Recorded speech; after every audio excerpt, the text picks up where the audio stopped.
결혼한 지 8년 시간이 이렇게 빨리 흘러갔다는 게 제 스스로도 믿기지 않을 때가 있습니다. 남들 눈에 비친 제 결혼 생활은 아마 평범하고 잔잔했을 겁니다. 매일 아침 출근 준비를 하고 저녁이면 남편의 퇴근에 맞춰 밥상을 차리고 주말에는 그냥 소소하게 가까운 곳에 나가 웃으며 사진을 찍는 그런 부부. 특별한 일도 없고 큰 다툼도 없는 그저 조용한 일상이 이어지는 줄 알았습니다. 하지만 그 평범한 날들 속엔 작은 금이 서서히 번지고 있었습니다. 밖에서 보기엔 전혀 보이지 않는 가정의 틀 속에 숨어 있는 균열. 그 균열이 처음 제 눈앞에 확실히 드러난 건 작년 봄 어느 날이었습니다. 그날도 다른 날과 다를 것 없는 하루였어요. 늦지 않게 퇴근하고 집 문을 열었을 때 낯선 기운이 퍼져 있었습니다. 거실은 평소보다 조용했고 그 정막이 이상하게 제 귀를 때렸습니다. 소파에는 남편이 앉아 있었습니다. TV를 켜두고 있었지만 웃지도 집중하지도 않은 채 멍하게 화면만 바라보고 있었어요. 부엌에선 시어머니가 설거지를 하고 계셨는데 물소리 외에는 아무 소리도 들리지 않았습니다. 보통 같으면 제가 들어오면 반갑게 인사하며 수고했네 하실 분이었는데 그날은 달랐습니다. 저를 쳐다보지도 않고 질문도 하지 않고 그냥 묵묵히 뒷모습만 보이고 계셨습니다. 그 묘한 공기에 가슴이 답답해졌습니다. 무슨 일 있었어요? 저는 용기를 내서 물었죠. 그러나 돌아온 건 남편의 어설픈 웃음뿐이었습니다. 그는 고개를 살짝 저으며 아무 일 아니야라듯 얼버무렸고 다시 TV로 시선을 돌렸습니다. 그 무심한 태도와 어머니의 차가운 침묵이 오히려 제 머릿속을 소란스럽게 만들었습니다. 사람이라면 누구나 기분이 오락가락할 수 있습니다.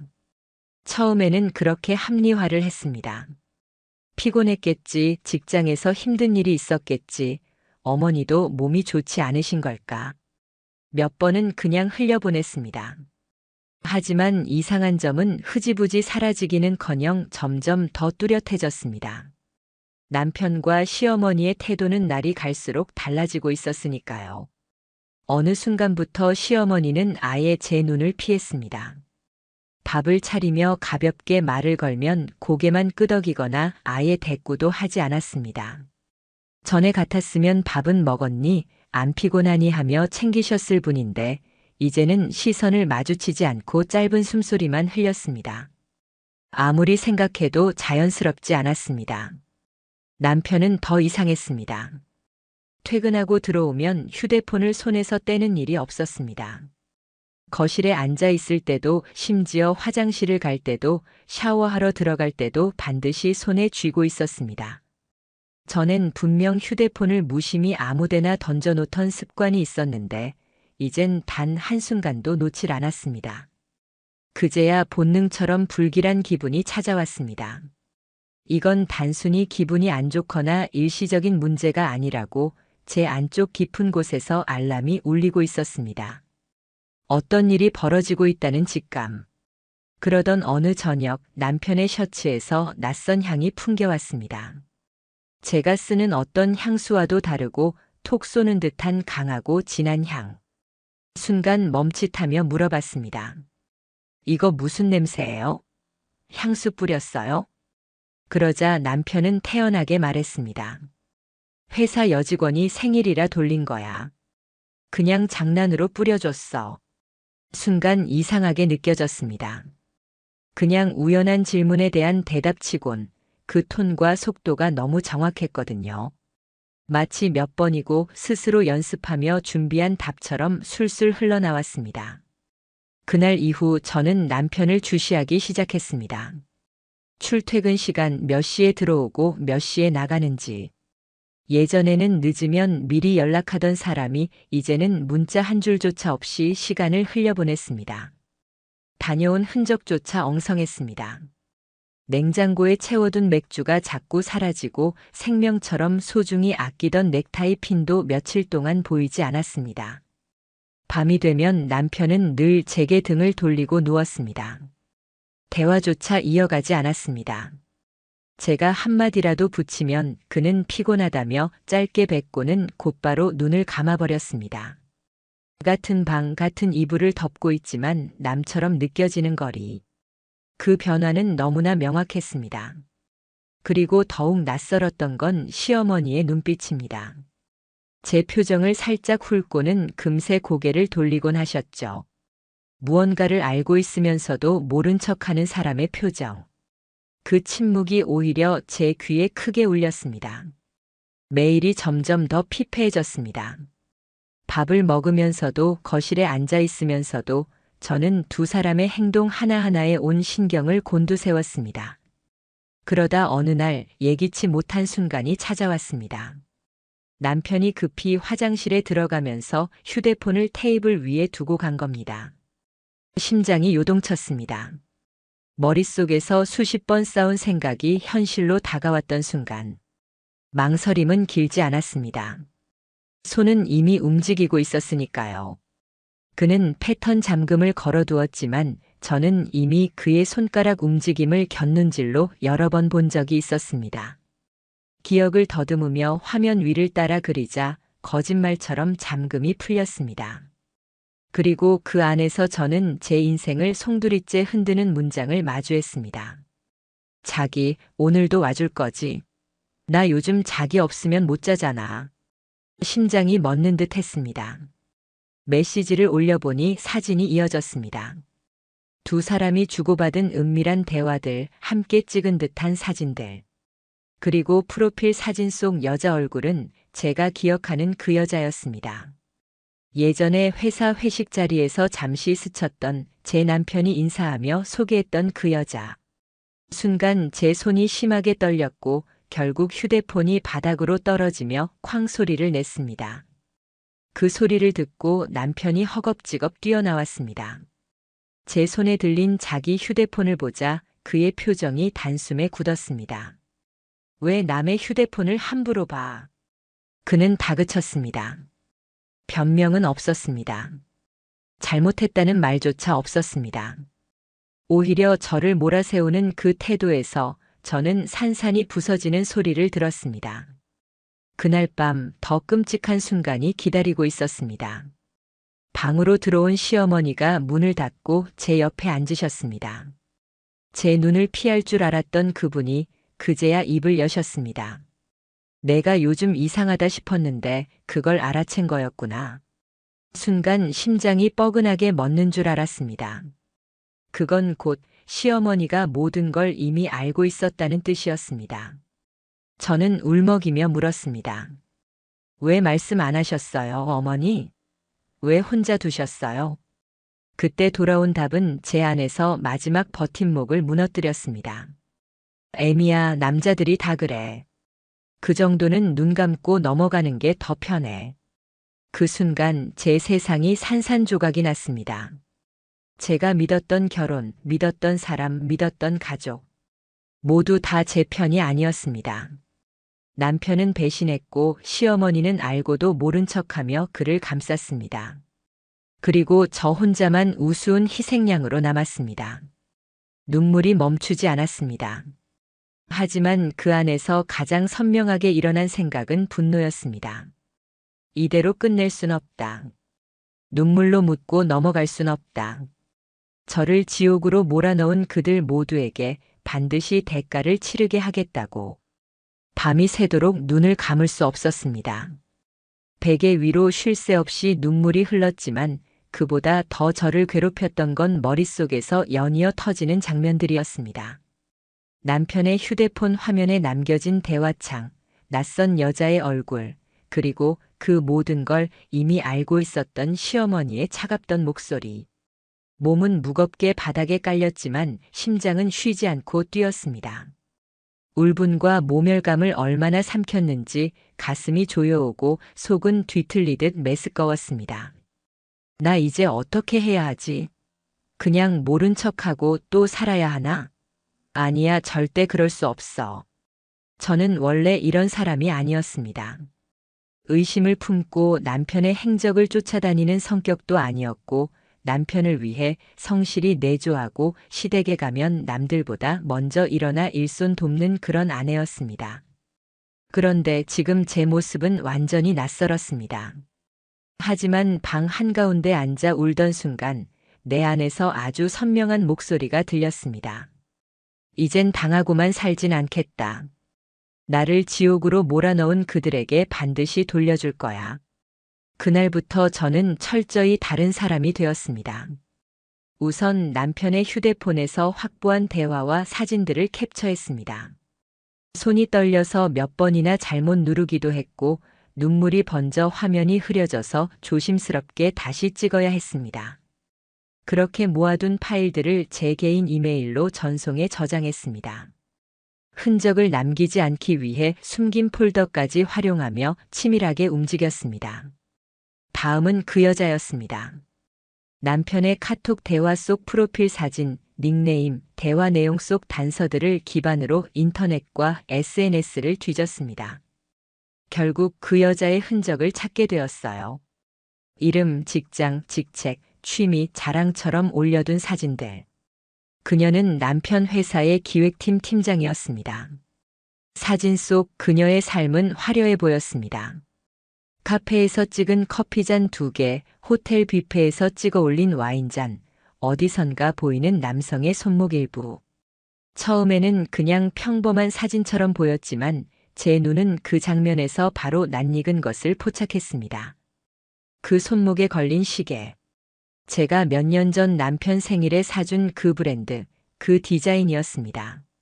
순간 소름이 돋았습니다. 화면 속 그 남자의 손목은 분명 제 남편의 것이었습니다.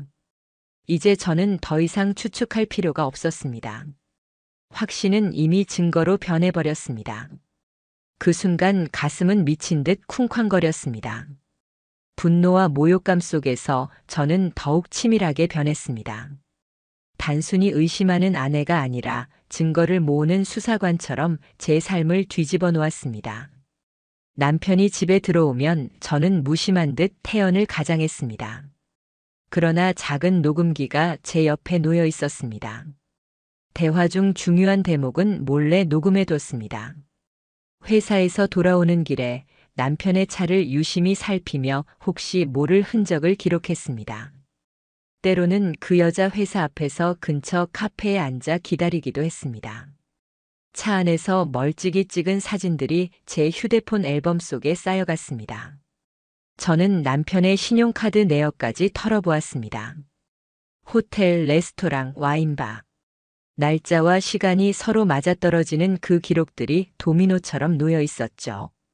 그 증거 하나하나가 제 숨을 더 막아왔지만 동시에 제 안에서 무너진 자존심은 더 단단하게 변했습니다. 그 모든 자료들을 파일로 정리했습니다. 사진, 녹음, 카드 내역, SNS 캡처. 그리고 그것을 볼 때마다 다시 다짐했습니다. 나만 무너질 순 없다. 반드시 이 증거로 그들의 삶을 무너뜨릴 것이다. 하지만 그 모든 순간보다 더 역겨웠던 건 시어머니였습니다. 제가 점점 차갑게 변하는 걸 눈치챈 남편은 알아차린 듯 조심스럽게 행동했지만 시어머니의 태도는 오히려 달라졌습니다.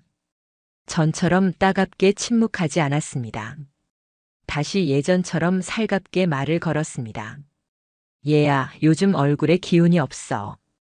어디 아픈 건 아니지? 내가 불안해하니까 얘가 더 집에 들어오기 싫을 거야. 그 말들이 제 귀를 후벼 팠습니다. 자기 아들의 불륜 사실을 이미 알고 있으면서도 모든 걸 제 탓으로 돌리는 말들. 내가 예민해서 그렇다, 내가 문제다라는 프레임으로 저를 몰아세우는 것이었습니다.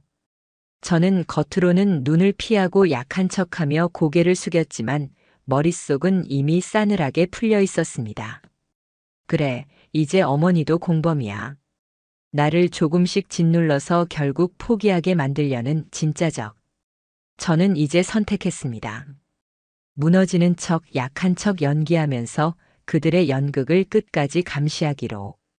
그 모습들을 차갑게 바라보며 법으로서 본격적으로 맞서기로. 그리고 결국 저는 변호사 사무실을 찾았습니다. 발걸음은 무거웠습니다. 사무실 문 앞에 서 있는 제 손은 떨렸지만 한 번 들어서는 순간 제가 돌아설 수 없다는 걸 알았습니다. 책상 위에 파일을 펼쳐 보였습니다.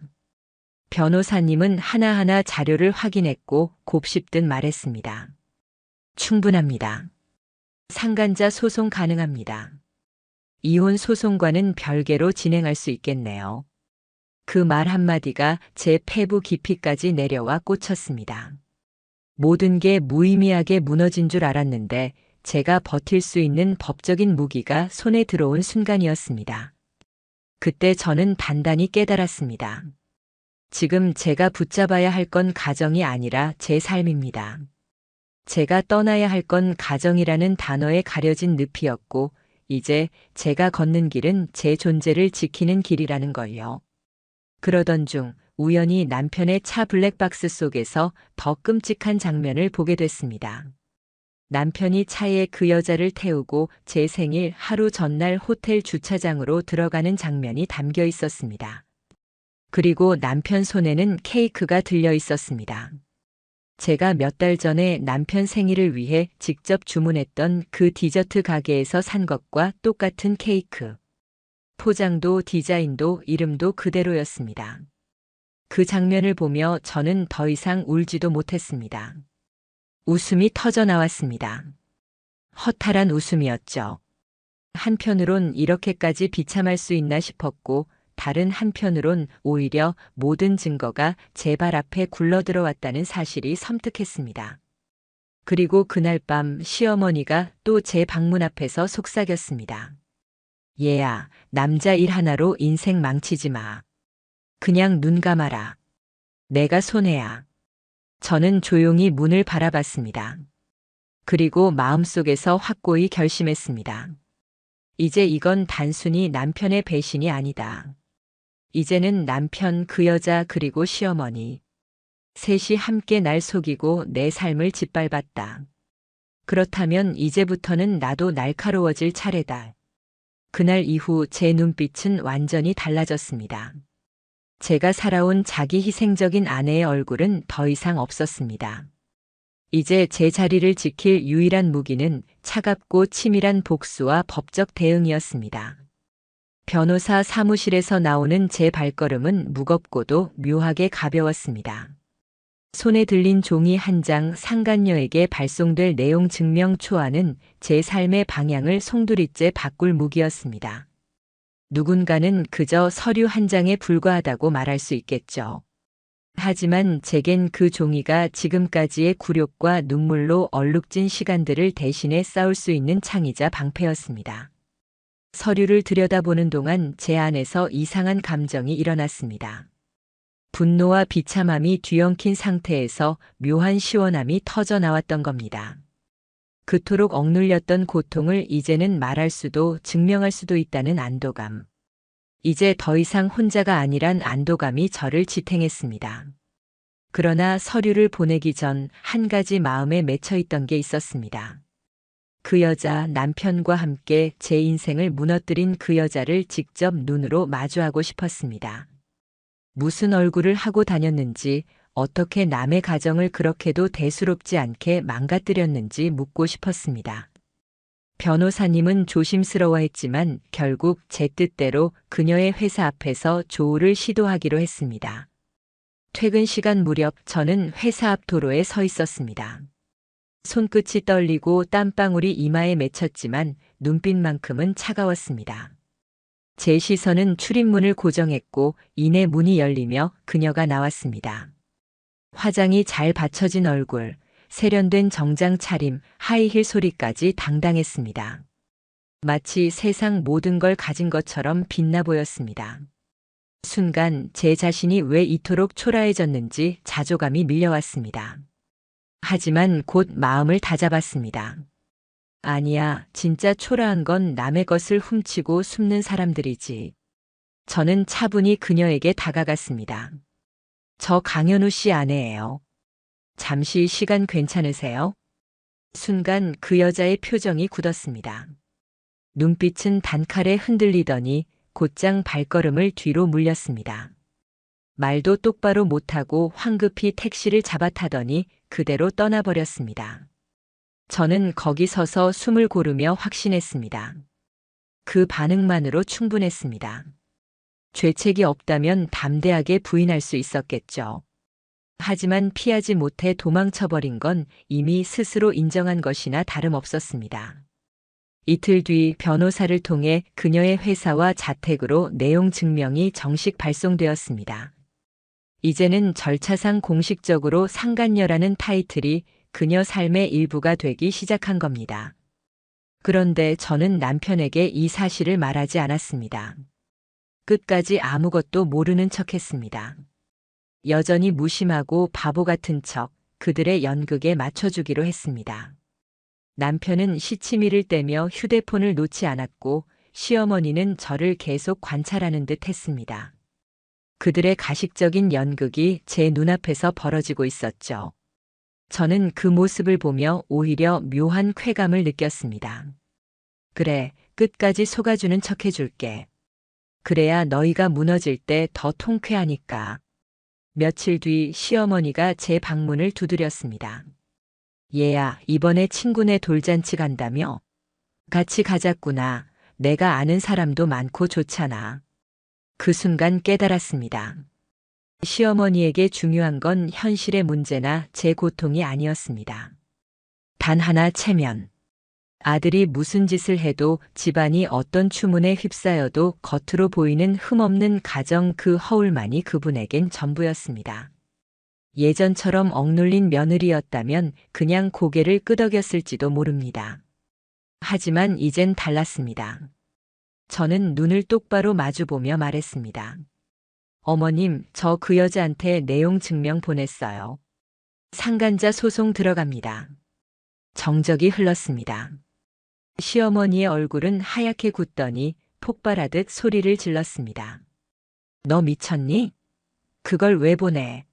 세상 사람들 앞에 우리 집 망신을 시키려고 작정했어? 그 말에 저는 피식 웃음이 나왔습니다. 망신은 제가 아니라 바람핀 아들이 자초한 거예요. 저는 피해자일 뿐이에요. 그러니까 조용히 계세요. 그 말을 끝내고 저는 더 이상 시어머니와 대화하지 않았습니다. 그날 이후 시어머니는 완전히 태도를 바꿨습니다. 제 앞에서 한숨을 반복적으로 내쉬고 남편 앞에서는 억울한 듯 내 와이프가 나를 잡아먹으려 한다는 소리까지 했습니다. 남편도 점점 제게 화를 내기 시작했습니다. 왜 엄마한테 그렇게 해? 엄마가 뭘 그렇게 잘못했는데? 그 말에 저는 참다 못해 답했습니다. 내가 바람 피운 거 어머니가 다 알고 계셨어. 근데 나더러 예민하다며 넘어가라 하셨지. 그게 잘못 아니야? 남편은 말문이 막혔습니다. 입술만 떨렸습니다.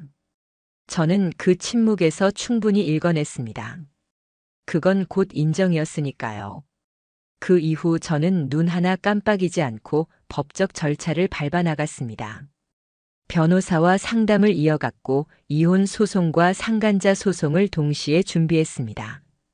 양육권은 없지만 위자료와 재산 분할, 그리고 배상 청구까지. 제게 칼자루가 넘어왔다는 사실을 그날 처음으로 실감했습니다. 그 과정에서 뜻밖의 사건이 또 일어났습니다. 상간녀 측 변호사가 저희 변호사에게 연락을 보내왔습니다. 상간 행위를 부정합니다. 정서적 친밀함은 있었지만 분류는 없었습니다. 더불어 명예훼손으로 맞소송도 걸겠습니다. 이 말을 들었을 때 저는 웃음이 터져 나왔습니다. 이미 제출해둔 호텔 출입 기록, 같은 방에서의 숙박 로그, 두 사람이 주고받은 대화에서 드러난 몸의 교감과 애칭들, 그리고 SNS 사진. 모든 게 명백했기 때문입니다. 이제 와서 발뺌이라니 제 안에서 오히려 차분해짐이 느껴졌습니다. 그들의 버둥거림이 저를 흔들지 못했습니다. 그 무렵 갑자기 남편이 울먹이며 저를 붙잡았습니다. 미안해 한순간이었어. 그냥 외로워서 그때 내가 정신이 나갔었어. 그 모습이 더 역겨웠습니다. 한순간이라니? 제 삶과 존엄을 무너뜨리면서 감히 한순간의 외로움이라 말하는 그 뻔뻔함. 저는 눈을 똑바로 마주본 채 응수했습니다. 늦었어. 이제 내 인생은 내가 책임질 차례야. 그 말에는 흔들림이 없었습니다. 이혼은 피할 수 없는 현실이 되었고 상간녀는 법정에 서게 될 것입니다. 그리고 시어머니 역시 이 사실로부터 자유로울 수 없다는 걸 깨닫게 만들어야 했습니다. 모든 절차가 진행되는 그 순간까지 저는 그들의 연극을 끝까지 지켜볼 겁니다. 그리고 무대가 무너졌을 때 누가 웃고 누가 울게 되는지 반드시 보여주려 했습니다. 재판이 정식으로 접수된 후 법원에서 조정기일 통보서가 도착했습니다. 봉투를 받아드는 제 손은 떨렸습니다. 사무실에서 봉투를 뜯던 순간 제 안에서 수천 갈래의 감정이 뒤섞였습니다. 이제 진짜 끝을 보게 되는구나. 그 종이 위의 날짜와 시간이 제 삶의 도화선 같았습니다. 한때 가정이라는 이름으로 포장된 늪은 더 이상 저를 붙들지 못했습니다. 이제는 벗어나야 할 덫일 뿐이었습니다. 남편은 어느 순간부터 저와 말을 나누지 않았습니다. 출근도 퇴근도 피하듯 반복했고 같은 집에 살면서도 저를 투명인간 취급했습니다. 처음엔 씁쓸했지만 곧 편해졌습니다. 더 이상 그에게 기대할 것도 감정도 없었으니까요. 조정 기일이 다가오자 심장이 요동쳤습니다. 법원에 앉아 마주 앉은 네 사람, 저와 제 변호사, 상간녀와 그쪽 변호사, 그리고 조정위원의 말소리가 공기를 채웠습니다. 상간녀 측 변호사는 태연하게 입을 열었습니다. 두 사람은 사적인 감정 교류가 있었을 수는 있으나 불륜이라 볼만한 부적절한 관계는 없었습니다. 정서적 친밀감이 오해를 불러일으킨 것입니다. 그들의 전략은 명백했습니다. 증거를 인정하지 않고 관계를 희석해서 감정을 포장하려는 것. 하지만 제가 준비해온 증거 앞에서는 그저 빈 껍데기 주장에 불과했습니다. 조정위원의 눈앞에 정리된 서류 더미가 펼쳐졌습니다. 호텔 입실 기록, 동반 숙박자 명단, 블랙박스에 담긴 영상, 카톡 대화 안에서 드러난 숨김없는 애정 표현 그리고 그녀의 SNS에 직접 남긴 상징적인 글귀. 모든 게 일관되게 두 사람이 부정할 수 없는 시간을 증명하고 있었습니다. 조정위원들의 표정은 점점 굳었습니다. 그러나 상간녀 측은 끝까지 발을 뺐습니다. 이 정도 증거는 충분하지 않습니다. 오해일 수 있습니다. 그리고는 조정에 응하지 않고 정식 재판으로 가겠다 선언했습니다. 순간 제 마음에 묘한 안도와 결의가 동시에 올라왔습니다. 조정에서 끝내는 게 목적이 아니었습니다. 저는 원래부터 모든 걸 공식적인 기록으로 남기고 싶었습니다. 상간녀라는 낙인을 법원의 판결문에 새기고 싶었죠. 재판을 피할 수 없게 된 순간부터 오히려 그들은 더 불안해했습니다. 며칠이 지나자 상간녀 측에서 저를 찾아오기 시작했습니다. 잘못했습니다. 진심으로 사과드립니다.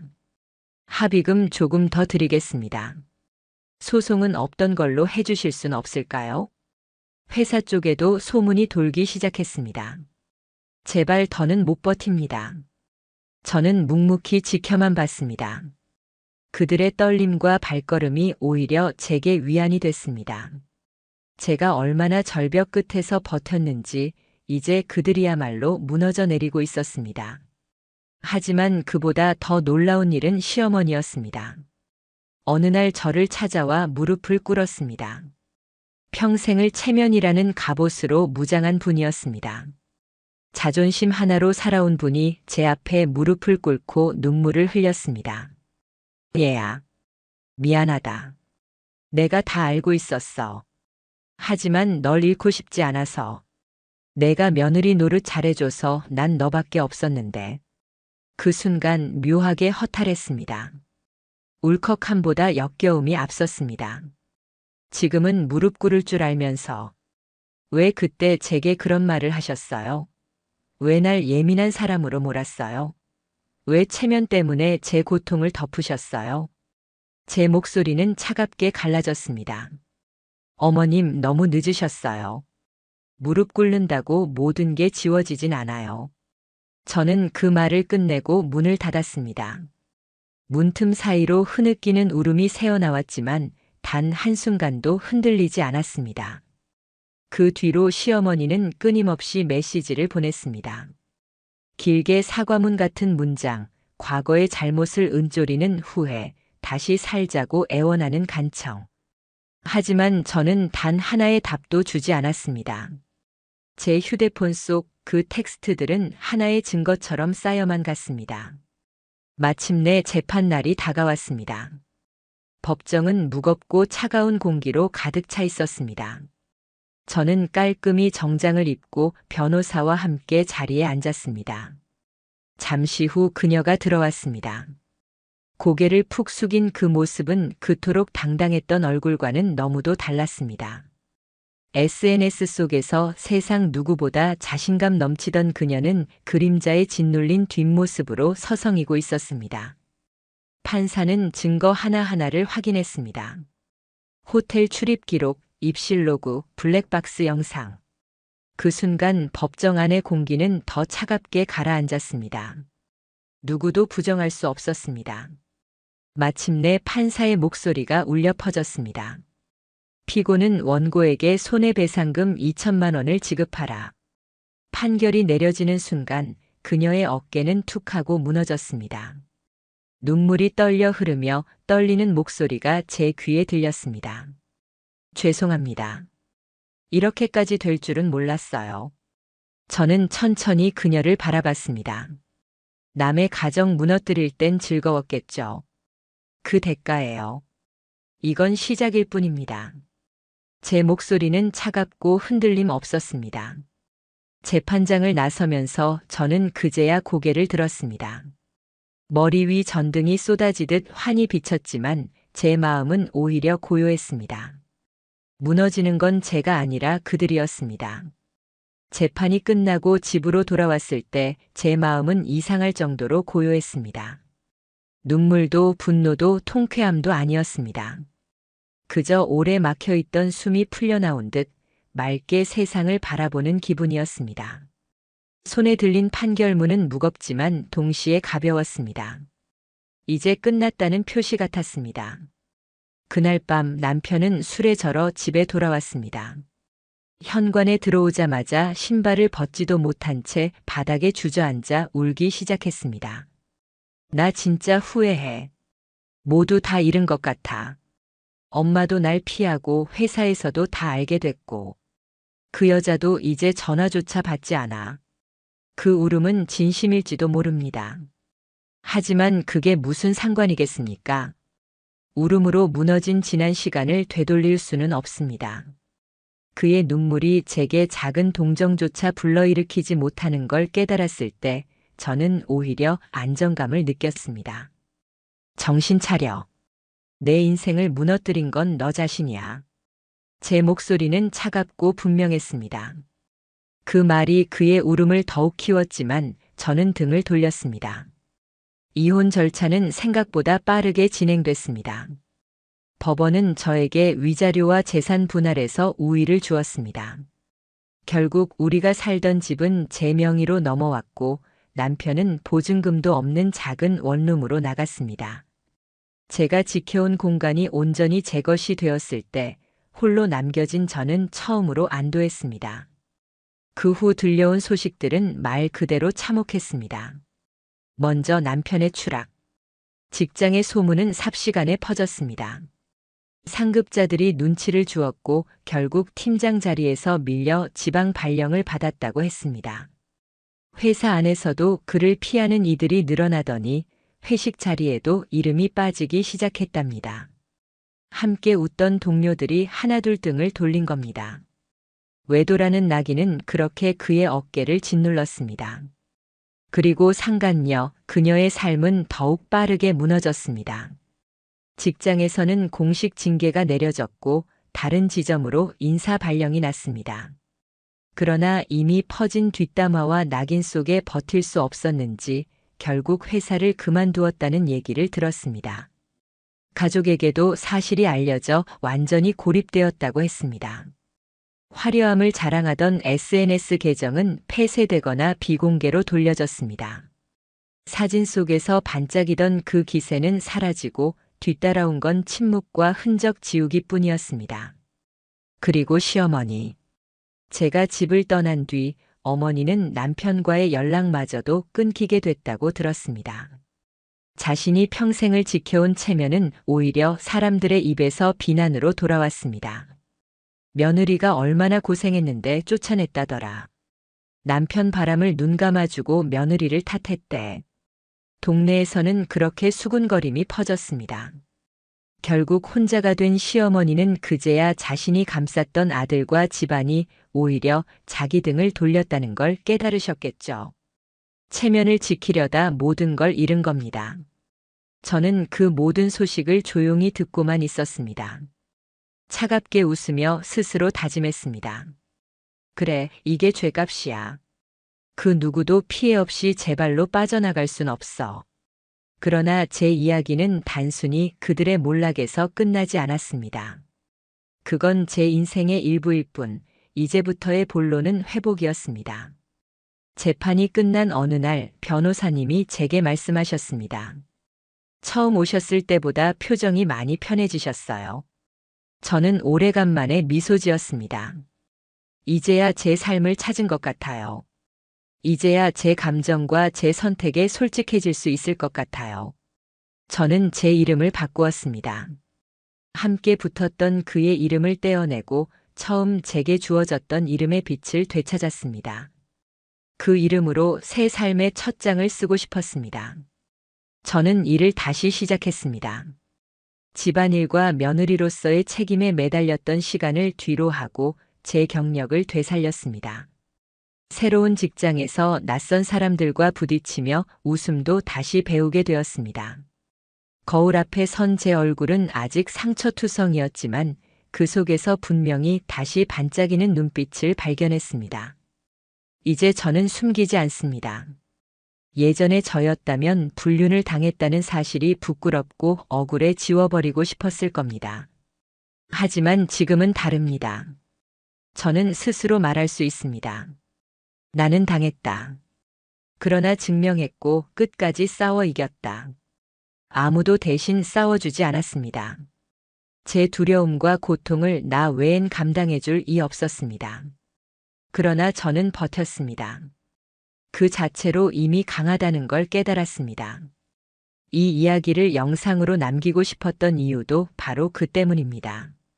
지금 어딘가에서 제 이야기처럼 침묵 속에 울고 있는 분들에게 전하고 싶습니다. 당신은 절대 약한 게 아닙니다. 약한 건 책임지지 않고 숨는 사람들입니다. 당신은 지금 싸우고 있습니다. 무너져도 울어도 버티고 있는 순간 이미 강한 사람입니다.